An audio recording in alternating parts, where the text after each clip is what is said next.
Hi hello welcome to GRTV health channel. శీతాకాలంలో రాత్రిపూట పెరుగు తింటున్నారా? రాత్రిపూట మన శరీర మెటబాలిజం తక్కువగా ఉంటుంది. అలాంటి సమయంలో జీర్ణ సమస్యలు ఉన్నవారు పెరుగును తింటే సమస్యలు మరింత పెరిగే అవకాశం ఉంటుంది.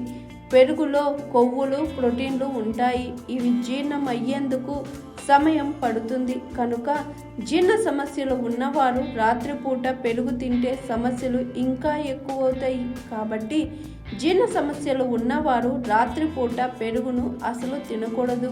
ఇక పెరుగు మన ఒంటికి చలువ చేస్తుంది. దీన్ని తింటే శరీరంలో మ్యూకస్ పెరుగుతుంది.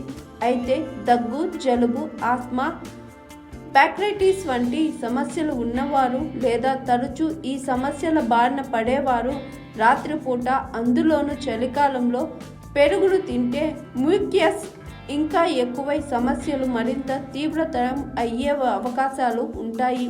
కనుక మీరు ఈ సీజన్లో రాత్రిపూట పెరుగును తినకపోవడమే మంచిది. పెరుగును ఉదయం లేదా మధ్యాహ్నం తినవచ్చు. ఈ సమయంలో తింటేనే పెరుగు సులభంగా జీర్ణమవుతుంది.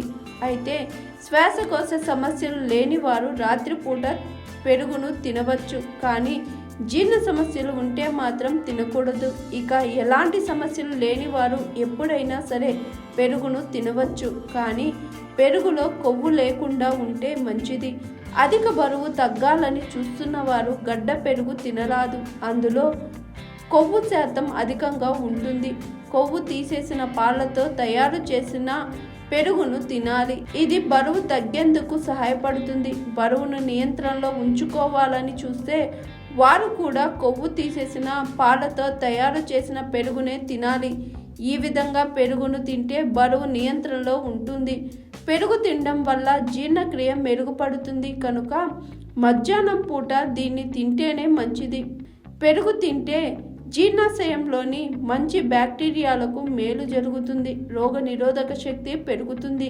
పెరుగులో కాల్షియం, ప్రోటీన్లు అధికంగా ఉంటున్నాయి.